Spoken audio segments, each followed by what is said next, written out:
کپڑے بدلنے سے وضو کیوں ٹوٹ جاتا ہے اور وہ 10 کام جو وضو توڑ دیتے ہیں، جانیے احادیث اور واقعات کی روشنی میں۔ بسم اللہ الرحمن الرحیم، الحمدللہ رب العالمین، والصلاة والسلام علی سید الانبیاء والمرسلین۔ میرے پیارے بھائیوں اور بہنوں، السلام علیکم ورحمۃ اللہ وبرکاتہ۔ زندگی کی یہ سانسیں جو ہمارے سینوں میں چل رہی ہیں، یہ کوئی عام نعمت نہیں، یہ ہر لمحہ اللہ کی عطا ہے جو جب چاہے چھین لے۔ ہم روز جاگتے ہیں، اٹھتے ہیں، بولتے ہیں، کھاتے ہیں، مگر کبھی سوچا یہ سب کچھ کیوں ہے؟ یہ دنیا ہمیں کس لیے ملی ہے؟ انسان اس دنیا پر اللہ کا بندہ بننے آیا ہے، مگر افسوس کہ اکثر لوگ بندگی کو بھول جاتے ہیں۔ اللہ تعالیٰ فرماتا ہے وَمَا خَلَقْتُ الْجِنَّ وَالْإِنسَ إِلَّا لِيَعْبُدُونَ، میں نے جنات اور انسانوں کو صرف اپنی عبادت کے لیے پیدا کیا۔ عبادت کا پہلا زینہ ہے پاکیزگی، اور پاکیزگی کی بنیاد ہے وضو۔ وضو صرف جسم کو صاف کرنے کا نام نہیں، بلکہ دل کو پاک کرنے کا عمل ہے۔ جب بندہ وضو کرتا ہے تو پانی کے ہر قطرے کے ساتھ گناہ بہہ جاتے ہیں۔ جب عثمان غنی رضی اللہ تعالی عنہ فرماتے ہیں کہ میں نے رسول اللہ صلی اللہ علیہ وآلہ وسلم کو فرماتے سنا، جو بندہ وضو کرتا ہے پھر اچھی طرح وضو کرتا ہے تو اس کے چہرے، ہاتھ اور پاؤں سے وہ گناہ جھڑ جاتے ہیں جو اس نے اپنے ان اعضاء سے کیے ہوتے ہیں، یہاں تک کہ وہ بالکل ہی پاک ہو جاتا ہے۔ مسلم شریف۔ یہ وضو صرف جسم کو نہیں، روح کو بھی تازہ کرتا ہے۔ جب پانی چہرے پر پڑتا ہے تو دل پر ٹھنڈک اترتی ہے۔ جب ہاتھ دھلتے ہیں تو گناہ نکل جاتے ہیں۔ جب پاؤں دھلتے ہیں تو وہ قدم جو کبھی غلط راہوں پر چلے تھے پاک ہو جاتے ہیں۔ ایک روایت میں آتا ہے جب بندہ وضو مکمل کر کے کہتا ہے اشہد ان لا الہ الا اللہ وحدہ لا شریک لہ واشہد ان محمد عبدہ و رسولہ، تو جنت کے 8 دروازے اس کے لیے کھل جاتے ہیں، جس سے چاہے داخل ہو جائے۔ کبھی سوچا ہم کتنی بڑی نعمت سے غافل ہیں؟ آج کے انسان کو دنیا کے اسپرے، خوشبوئیں اور مہنگے صابن تو یاد ہیں، مگر وضو بھول گیا، جبکہ وضو وہ خوشبو ہے جو فرشتے محسوس کرتے ہیں۔ ایک مرتبہ حضرت بلال رضی اللہ تعالی عنہ سے حضور صلی اللہ علیہ وآلہ وسلم نے فرمایا بلال، میں نے جنت میں تمہارے قدموں کی آہٹ سنی، یہ بتاؤ تم کیا عمل کرتے ہو؟ حضرت بلال رضی اللہ تعالی عنہ نے عرض کیا یا رسول اللہ صلی اللہ علیہ وآلہ وسلم، میں جب بھی وضو کرتا ہوں تو 2 رکعت نفل پڑھ لیتا ہوں۔ آپ صلی اللہ علیہ وآلہ وسلم نے فرمایا یہی عمل ہے جس نے تمہیں جنت کے قریب کر دیا۔ سبحان اللہ۔ کبھی کبھی چھوٹے عمل بندے کو جنت تک لے جاتے ہیں۔ میرے پیارے بھائیوں اور بہنوں، وضو کر کے صرف نماز کے لیے نہیں، یہ ایمان کی نشانی ہے۔ حضور صلی اللہ علیہ وآلہ وسلم نے فرمایا میری امت قیامت کے دن اس حال میں بلائی جائے گی کہ ان کے چہرے، ہاتھ اور پاؤں وضو کے اثر سے چمک رہے ہوں گے۔ بخاری شریف۔ یہ روشنی وضو کے پانی کی برکت سے ہوگی۔ آج دنیا روشنی کے لیے بجلی تلاش کرتی ہے، ایمان والے روشنی کے لیے وضو کرتے ہیں۔ ایک بزرگ فرماتے ہیں جب بندہ وضو کرتا ہے تو شیطان کہتا ہے افسوس یہ اب پاک ہو گیا، اگر یہ نماز پڑھ لے تو میرا محنت سے بنایا جال ٹوٹ گیا۔ کتنا خوبصورت عمل ہے جو شیطان کو کمزور کر دیتا ہے۔ ہم دنیا کے لیے روز نہاتے ہیں، مگر کبھی روح کو نہلانے کے لیے وضو نہیں کرتے۔ یاد رکھیے جس گھر میں وضو کرنے والے رہتے ہیں وہاں رحمت کے فرشتے آتے ہیں۔ وضو کرنے والا پانی بہتا ہے وہاں برکت بہتی ہے۔ حضرت علی کرم اللہ وجہ ایک دن فرمایا کرتے تھے میں وضو اس طرح کرتا ہوں کہ ابھی اپنے رب سے ملاقات کرنے جا رہا ہوں۔ یہی ایمان کی لذت ہے کہ ہر وضو کو ملاقات الہی سمجھا جائے۔ کاش کہ ہم بھی ایسا وضو کریں جس کے بعد دل میں دنیا نہیں اللہ کی یاد باقی رہ جائے۔ ایک مرتبہ ایک بزرگ وضو کر رہے تھے، ان سے پوچھا گیا آپ وضو میں اتنی دیر کیوں لگاتے ہیں؟ انہوں نے کہا میں اپنے جسم کو نہیں دھو رہا، اپنے گناہوں کو دھو رہا ہوں۔ یہی احساس ایمان کو زندہ کرتا ہے۔ میرے عزیزو، نماز وضو کے بغیر نہیں اور ایمان خشوع کے بغیر نہیں۔ جب بندہ وضو سے طہارت حاصل کرتا ہے تو دراصل وہ اللہ کے حضور پیش ہونے کی تیاری کرتا ہے۔ اللہ تعالیٰ اپنے محبوب صلی اللہ علیہ وآلہ وسلم سے فرماتا ہے ان اللہ یحب التوابین و یحب المتطہرین، یعنی اللہ ان لوگوں سے محبت کرتا ہے جو توبہ کرتے ہیں اور پاک رہتے ہیں، یعنی پاک رہنا اللہ کی محبت حاصل کرنے کا ذریعہ ہے۔ کیا ہمیں اس محبت کی ضرورت نہیں؟ ایک دن ایک شخص آیا اور عرض کیا یا رسول اللہ صلی اللہ علیہ وآلہ وسلم، اسلام کیا ہے؟ آپ صلی اللہ علیہ وآلہ وسلم نے فرمایا اسلام پاکیزگی ہے، صفائی ہے اور دل کو اللہ کے قریب کرنے کا نام ہے۔ وضو ایمان کی بنیاد ہے، مگر آج ہم اسے محض ایک عادت بنا چکے ہیں۔ اگر دل سے نیت کریں تو یہی وضو ہمیں جنت کے باغوں تک لے جائے۔ حضرت حسن بصری رحمت اللہ علیہ نے فرمایا کرتے تھے جو بندہ ہر وقت وضو میں رہتا ہے اللہ اس کے دل کو ایمان کی روشنی سے بھر دیتا ہے۔ یہی وجہ تھی کہ اولیاء اللہ وضو کے بغیر کبھی نہیں رہتے تھے۔ ایک ولی اللہ کو کسی نے دیکھا کہ وہ وضو کے بعد بہت دیر بیٹھے رہے۔ پوچھا حضرت آپ بیٹھے کیوں ہیں؟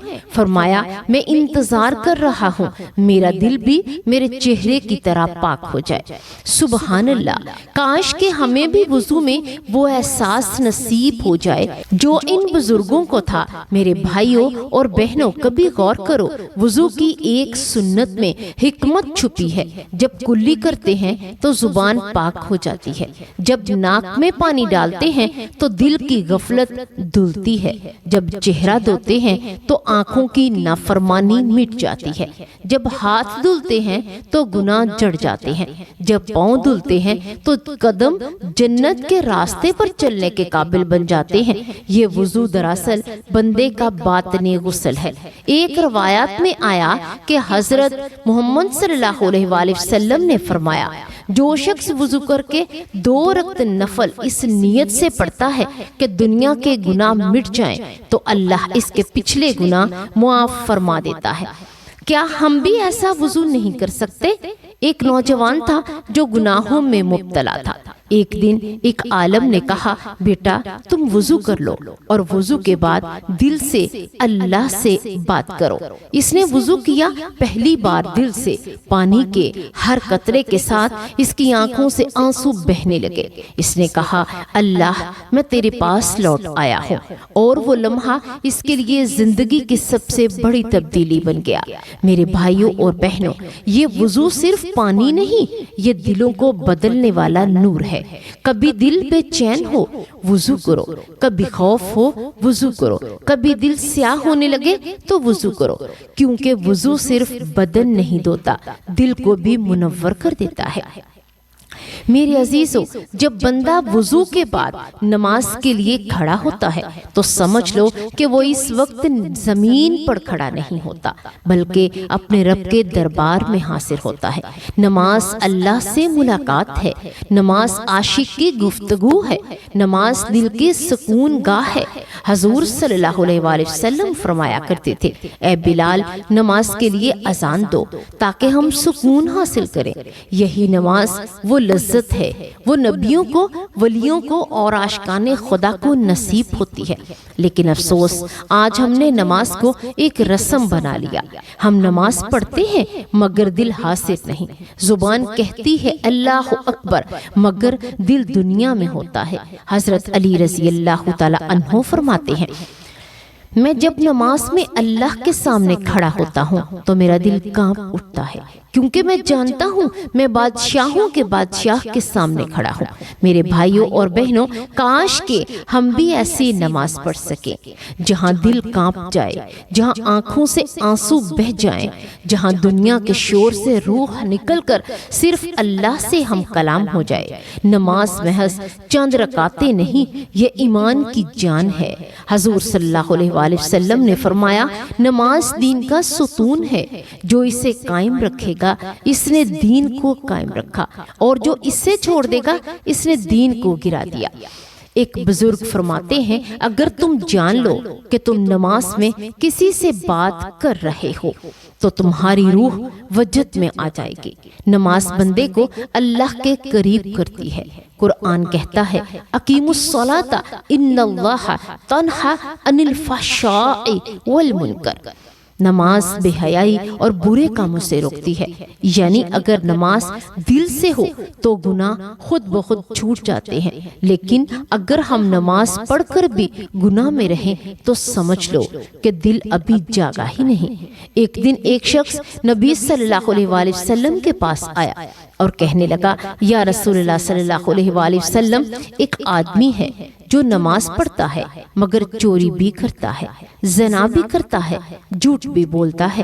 آپ صلی اللہ علیہ وآلہ وسلم نے فرمایا، نماز اسے ایک دن ان سب گناہوں سے روک دے گی، کیونکہ نماز دل کو بدل دیتی ہے۔ میرے بھائیوں، نماز ایک ایسا دروازہ ہے جو جنت کی طرف کھلتا ہے۔ جو اس دروازے کو چھوڑ دیتا ہے وہ خود بخود اپنے لیے اندھیرا پسند کرتا ہے۔ ایک روایت میں ہے کہ جب بندہ نماز نہیں پڑھتا تو شیطان کہتا ہے، آج میں نے اسے اللہ کی بارگاہ سے دور کر دیا، اور جب بندے نماز کے لیے اٹھتے ہیں تو فرشتے کہتے ہیں، دیکھو اللہ کا بندہ اپنے رب سے ملاقات کے لیے جا رہا ہے۔ کبھی آپ نے دیکھا کہ دل گھبرا رہا ہو، بے چینی ہو، کوئی سکون نہ ہو؟ یہ دل کا بھوک ہے، روح کی بھوک ہے۔ یہ بھوک صرف نماز سے مٹتی ہے۔ دنیا کے سارے علاج کرا لو، لیکن اگر دل سے اللہ سے خالی ہے تو سب کچھ ہونے کے باوجود انسان خالی رہتا ہے۔ حضرت حسن بصری رضی رحمت اللہ علیہ نے فرمایا، میں نے دنیا میں جنت دیکھی ہے اور وہ جنت نماز میں ہے۔ ایک بار ایک نوجوان رو رہا تھا۔ کسی نے پوچھا، کیوں روتے ہو؟ اس نے کہا، جب میں نماز میں کھڑا ہوتا ہوں تو ایسا لگتا ہے جیسے کہ اللہ مجھ سے بات کر رہا ہے، اور جب نماز ختم ہوتی ہے تو وہ احساس چلا جاتا ہے، اس لیے میں روتا ہوں۔ سبحان اللہ، کاش کہ ہم بھی وہ لذت محسوس کریں۔ میرے عزیزو، دنیا ایک دن ختم ہو جائے گی، ہماری دولت، شہرت، طاقت سب فنا ہو جائیں گے، صرف ایمان باقی رہے گا۔ قبر میں نہ تمہاری زبان چلے گی نہ دنیا کا مال، وہاں اگر کچھ کام آئے گا تو صرف ایمان اور عمل۔ رسول اکرم صلی اللہ علیہ وآلہ وسلم نے فرمایا، قبر آخرت کا پہلا منزل ہے، اگر یہ آسان ہو گئی تو آگے سب آسان ہے، اور اگر یہ سخت ہو گئی تو آگے سب سخت ہو جائے گا۔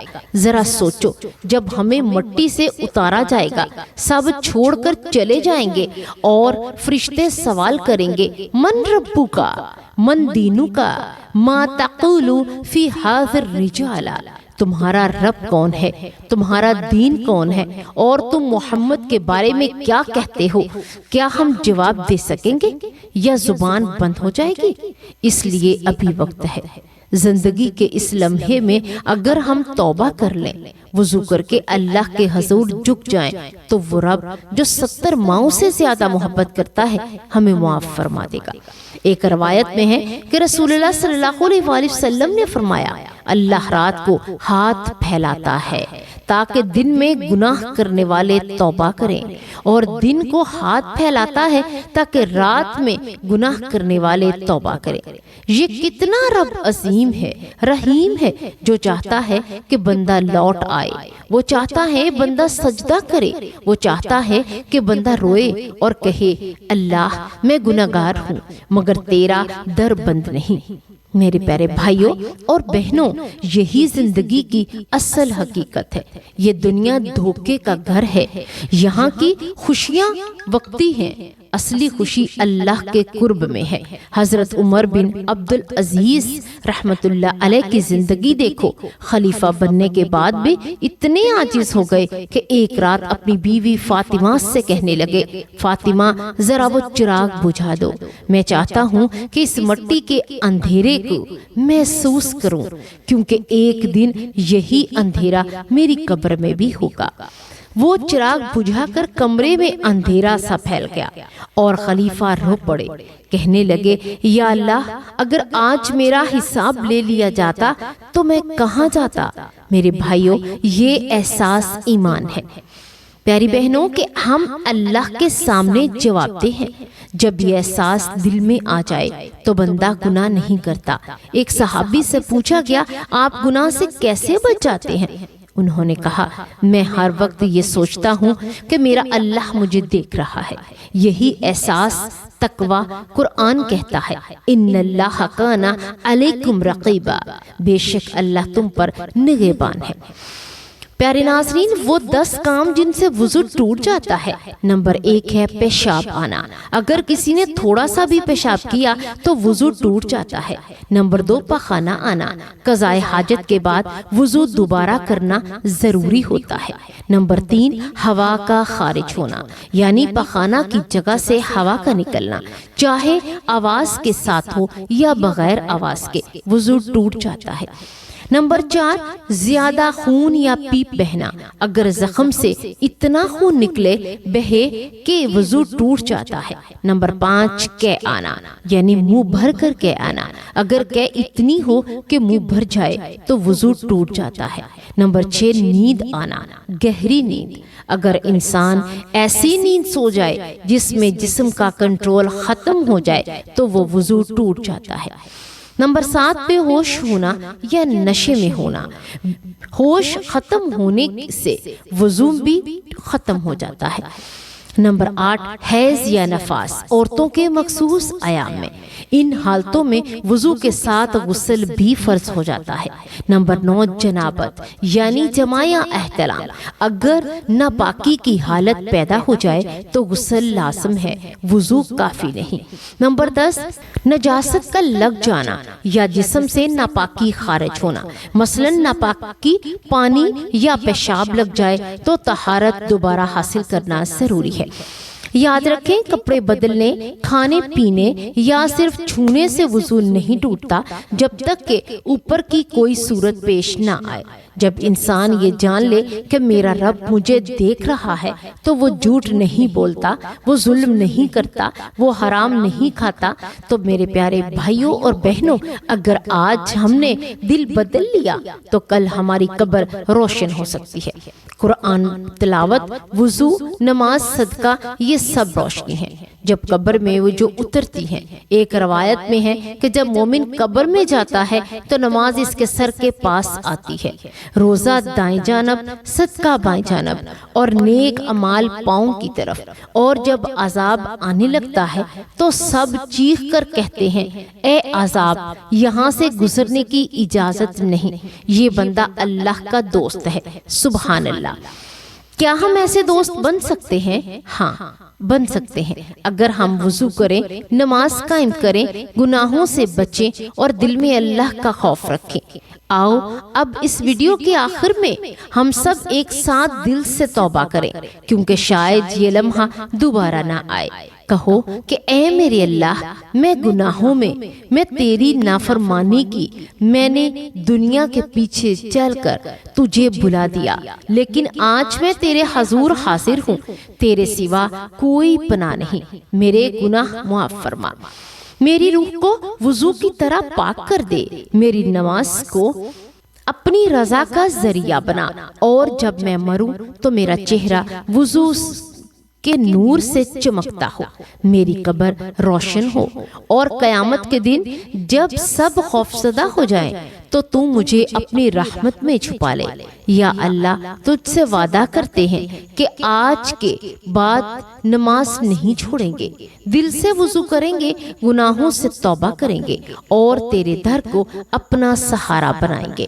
آمین یا رب العالمین۔ وصلی اللہ علی سیدنا محمد وعلی آلہ واصحابہ اجمعین۔ اللہم آمین یا رب العالمین۔